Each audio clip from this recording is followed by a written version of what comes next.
Hello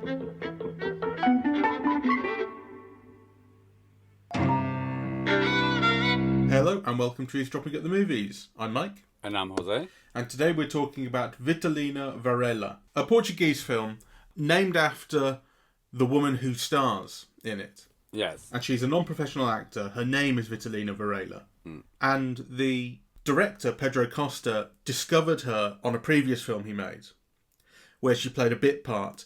And her real-life story became the basis for this film.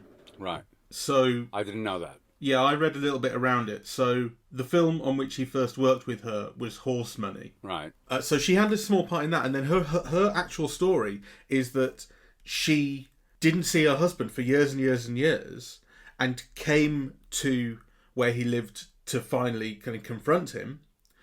But it turned out that was 3 days after he died.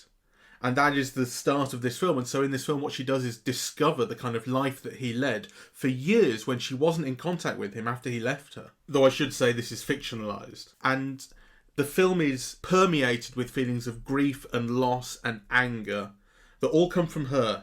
Yeah. You know, the feelings that she has about the kind of life that she was, I don't know, denied, kept away from. It's a really interesting movie. I can't say that I loved it. I thought it was interesting. I loved it. Yeah. Well, I knew you would. No, I was thinking actually, because, you know, I think the wonderful thing about cinema is that it's so varied, right? And I think, you know, the challenge for me, at least, as a viewer and as a critic, is to give yourself up to the work, right? To not go in with preconceptions of how a film should be or what a good film is, or, you know, to kind of just let yourself go in what the filmmakers are trying to do. And I think I found this so moving and so true. Yeah, you get a sense in the film of all of these dispossessed people, of all of these migrants who've gone to make a better life. And where do they live? They live in tunnels, in hovels, in rooms without light, and, you know, kind of houses where the thing falls on your head, the ceiling falls on your head. And you ask why, right? Like, kind of, you know, so, and there's a phrase where the woman says, you know, kind of, here, we're nobodies, right? Like, we had a 10-room house in Cape Verde, right? Kind of, you know, so on the one hand, I think the film is, like you said, about this woman experiencing grief because she spent her whole life loving this man who left her and wondering why he left her and when he would bring her back, and he promised a plane ticket, you know, and so on. So, and then kind of she goes to Portugal and discovers, you know, that he was basically a wanker, a lazy, alcoholic, good for nothing, right? And she'd spent her whole life yearning, you know, for this sad figure of a man who she'd imagined as something else. So it's on the one hand this kind of longing for something, this kind of self-critique and anger at oneself for having been so stupid. At the same time, there's a whole depiction of, you know, the work of globalization, of migrants, really, and the life that they lead elsewhere, you know. And I think it's so beautiful because it doesn't bang you in the head with it. It lets you discover everything, and it gives the subjects of the film great dignity. They're beautifully filmed. I mean, I think it's very rare to see black people filmed so beautifully. You see their faces and you see the textures of their faces and so on. And the compositions and so on, they're like paintings, really. So I found it very moving and very sad and very true. Yeah, kind of. Yeah. You know, I was very touched at the end, where she's talking to this young man, you know, who's a homeless person and who scavenges, you know, to get food and so on.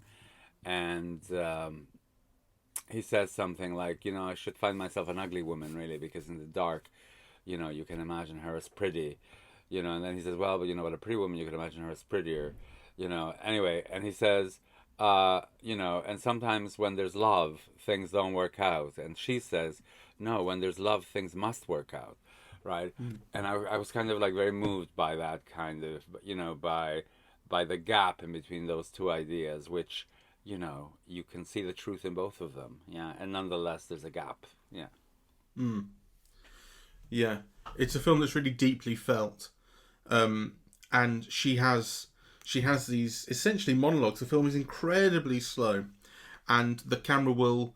It's almost always. Well, I think it's always on a tripod, and it's almost always completely still as well. And you do get these painterly compositions that are built up, and there's this really strong use of a strong key light that you get with almost nothing else filling the scene in. So you get this incredibly high contrast, and almost everything up until the end of the film is set at night as well. Pretty much seems to be.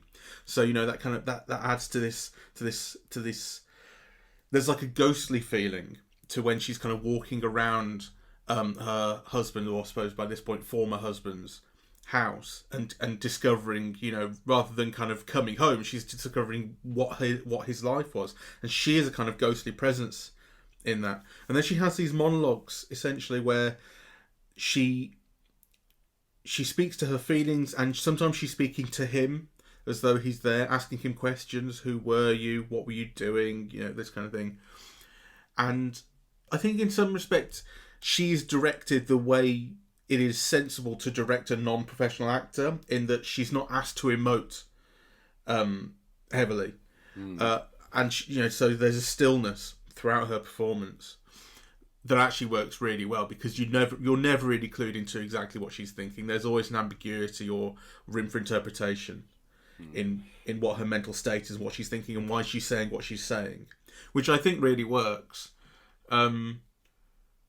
But I mean, man, it is one of the most taxing films I've seen for a while, just in terms of the lack of interest that I thought, God, this is so slow. Well, it was really trying my patience. I loved it. I was entranced throughout. I felt the film let you discover things, right? That if you looked attentively, you saw. So for example, right at the beginning of the film, when she comes out of the airplane and she's barefoot, right? So here you have the airplane, kind of, the ultimate kind of modern technology, and here she comes barefoot, from another country, but from another world, another structure of feeling into this kind of new place. Little things like that I found so beautiful. When she comes off the plane, it's the shape of her legs that the camera focuses on. They kind of bloated from, and you feel it's like a lifetime of hard labour has made her legs look the way they are. And the camera, there's two separate shots where they come into shot. It's like they're there for a reason. You feel what this woman's been through just through her legs and feet before you even really see her properly. Yeah. I mean, I kind of, I wonder if maybe the difference in our response is one of age, because I am also at that age where you look back and you think, well, who did you love? Who loved you? Was it worth it? Was it on? Did you know this person that you felt so strongly about? Did they change, or were you completely mistaken in who you thought they were? Did you love him, or did you love the idea of him that you kind of constructed in your head? The film, in a way, kind of asks all of those questions, right? And it's kind of imbued with failure, right? It didn't work out, and yet she loved you. There's no question, in the film, that she loved this man, right? She wrote him all these letters. She kept waiting for him to get her. She knew he was with somebody else, and yet, like, her feelings continued. And then she arrives and she finds that this is not the man who she thought he was at all, right? So I thought that was, like, so beautiful and poignant, and really kind of, it's a question that dominant cinema never addresses. I mean, the idea in the culture is that if you love somebody and they love you back, it'll work out. And this is, about something that it didn't work out, and actually of the uncertainties around it, right? Kind of, did he really love her? or was he using her? If he was using her, why did he return to build this house for her in 45 days, right? And actually, I also think that that's true to life. That as kind of you get older, you have all these questions about your life that there's simply no answers to, right? That either people have died, so you'll never know. Yeah, you'll never hear from them. Or actually they're alive, but you don't believe what they say, or you doubt what they say, or yeah. So I think the film deals with all of these uncertainties and ambiguities and sadnesses of kind of things that are a fact of life. Yeah. Yeah. I thought it was interesting that she's from Cape Verde, which is in Africa, and it was a Portuguese colony. But the place that the film is set in Portugal is a kind of slum that is populated, it seems to be entirely by African immigrants. Yes. I don't know that we saw a single Hispanic sort of person of Hispanic descent in the film. Yeah, it's a ghetto. Yeah, so you're taken or people have been kind of displaced from this one former colony to what appears to be a kind of sub-colony, you might say, in Portugal itself, in mainland Portugal. And it's also interesting that, it's really evocative that the entire kind of ghetto shantytown it's like it's built into trenches, right? It's below ground. It's open to the sky. It's not like underground, but the ground level is above you the whole time. Do you see what I mean? I do see what you mean, and actually I thought that was one of the interesting things in itself, because had the film ever gone outside, then you would have been in Lisbon, and you would have had sunlight, and it would have been beautiful, and it would have been a different kind of film, right? Is that where it's set?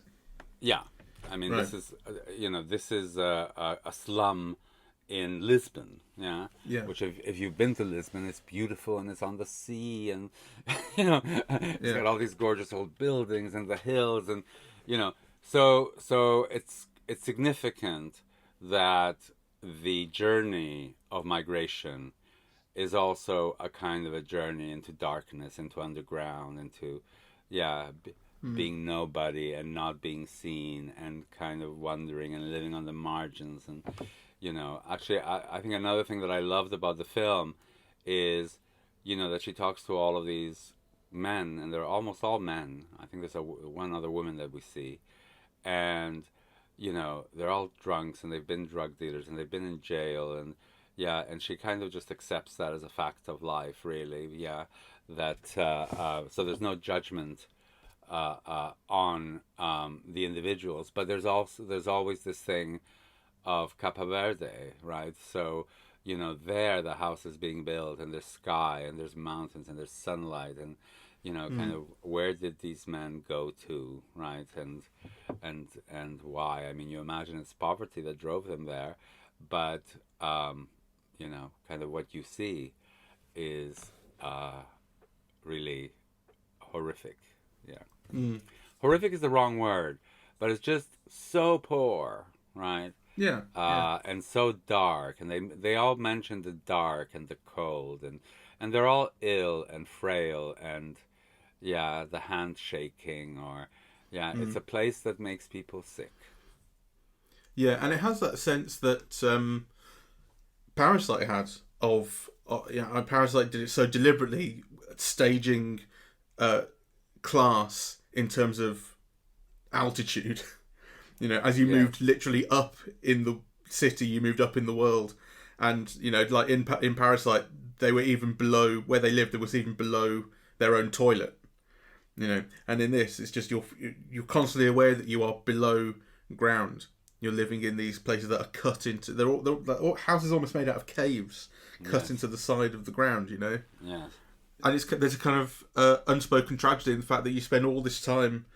Vitalina Varela is the character, spends all this time, waiting for an opportunity to get a plane ticket to go there to see her husband, and she's you spend all this time waiting, and where you end up is a slum, a shantytown, below ground again. It's So and the film makes you ask all these questions that the film permits you to ask, or structures you to ask, but doesn't ask for you, right? So, did this man love his wife? I mean, was he embarrassed of the life that he'd made for himself, and is that why he didn't ask for her to return? I mean, those are all possibilities that the film, yeah, engages with and makes you ask, right? And I loved her, her presence, the dignity of her face, the stillness, but also kind of the suffering that you see, right? And actually, I think there's a line in that, because the film also deals with sexism, yeah? It's all these men, and she's the woman, and she says something like, when you bury a woman and you place her in the coffin, you never ask what she suffered, and you can't imagine what she suffered, right?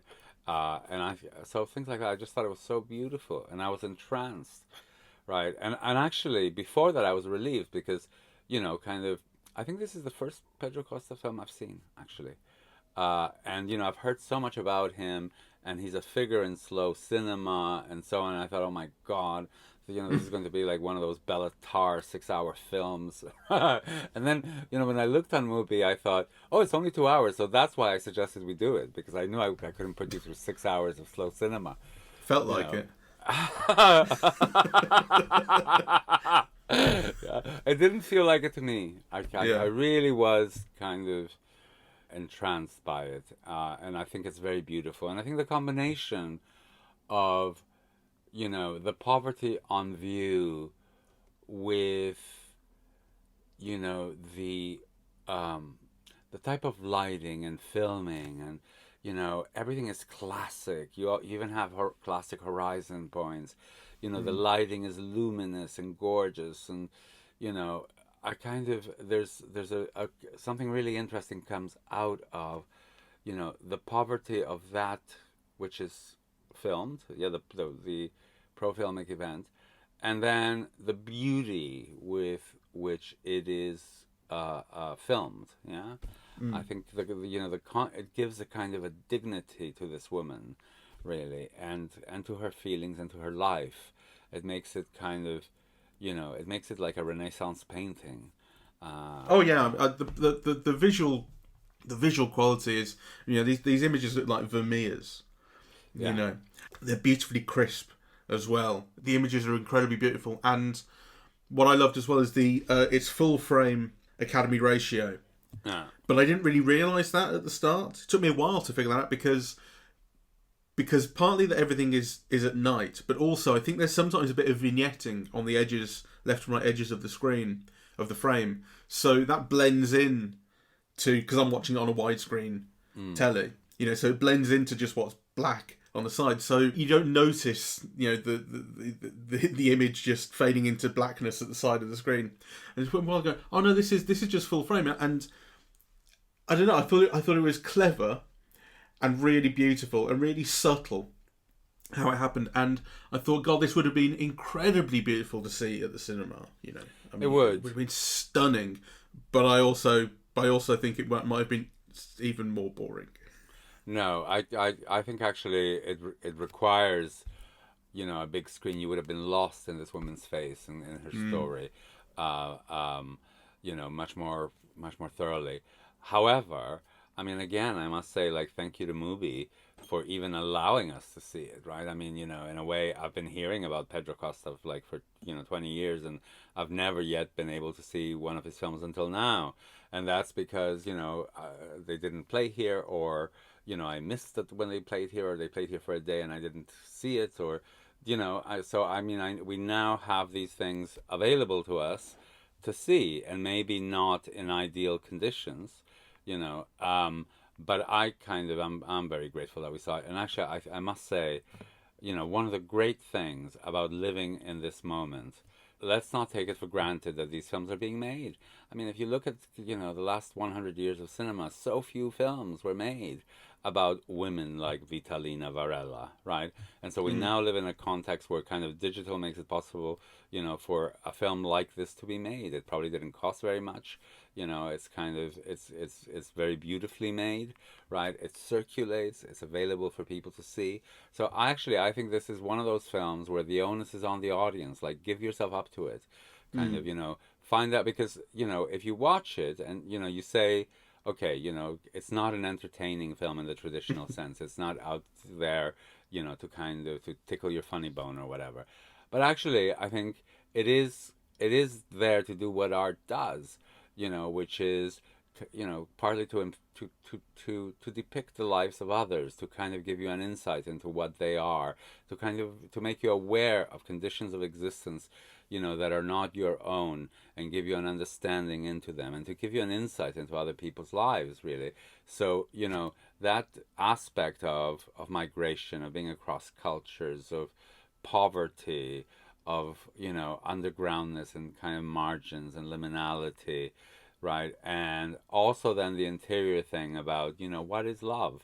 You know, and what is love in life? You know, what does it mean to love, to have loved, to have been mistaken in love?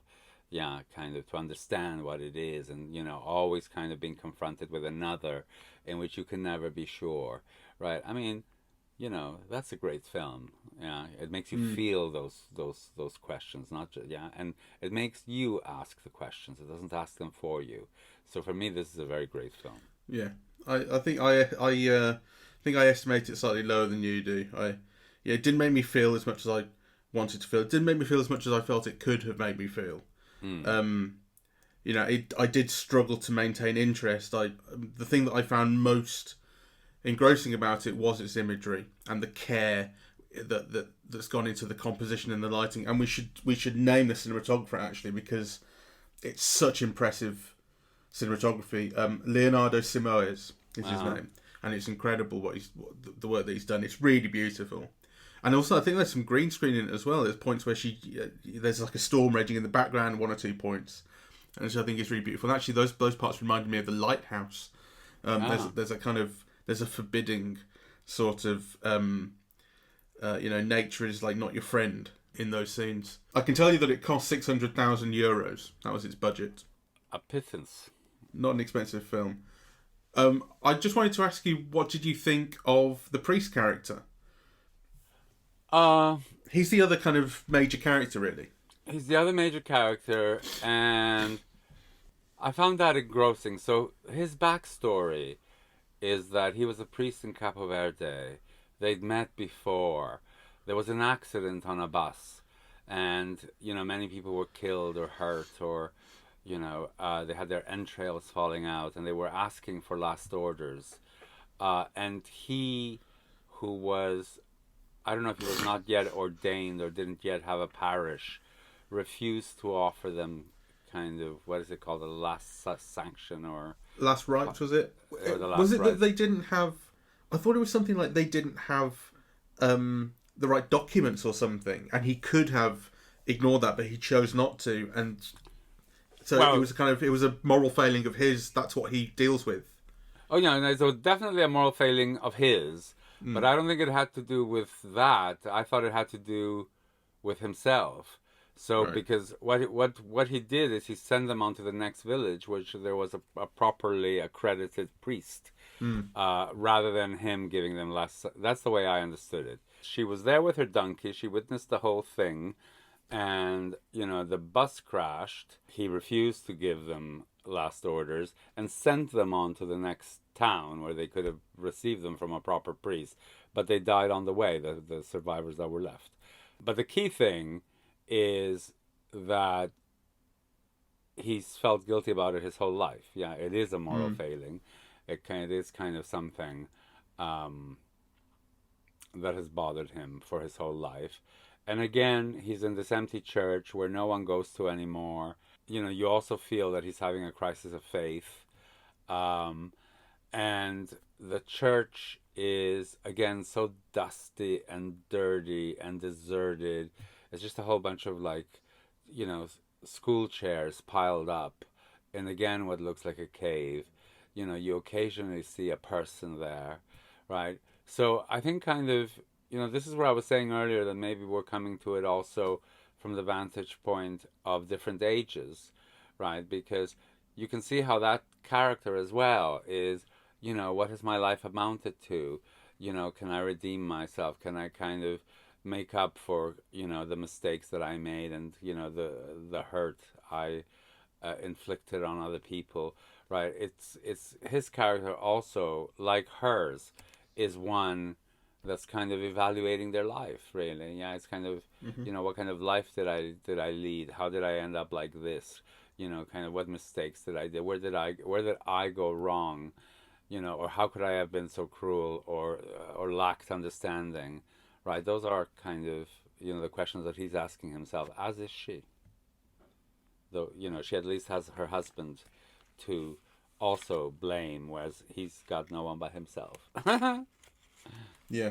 Rather like I was saying about her feet at the start. You see her feet and they kind of tell the story. His kind of stoop, his kind of arched back and his age. And there's his frailty and his shaking hand do the same for him. You know, that all it speaks through... what was it you said before about boxing movies? That they're about people's conditions being made manifest through their bodies, through their flesh, in some sense. That's kind of what's going on here, certainly with him. Yeah, boxing movies are all about working class people and capitalism and the American dream, and, you know, having to take the punishment for it, really. Right. Yeah. Okay, so let's wrap this up. I really loved it. I think it's a great work of art. I think it's, you know, at the moment where we're living this Black Lives Matter and where racism is, you know, the hot topic, not only in America, but all over the world. Here we have a film about one of the most marginalized figures in all of cinema, which is a middle-aged black woman. Yeah. So I think, if nothing else, the film is important for dramatizing this life. But aside from that, it's also incredibly beautiful. You know, it's a film that kind of, it really moved me. The questions that Vitalina Varela asks herself are the questions that I asked myself. And the film kind of becomes, you know, a prism through which, you know, through a look at Vitalina's life, you look at your own. And I think really that's about the greatest thing you can ask of art, really. Yeah, I never thought of you before as a middle-aged Cape Verdean woman. But inside I am.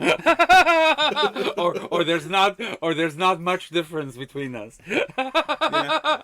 You know, I've kind of said what my main problem is with the film, which is that I struggled to maintain kind of much interest, and it's very much on the slow side, and that maybe just, you know, wasn't my cup of tea last night.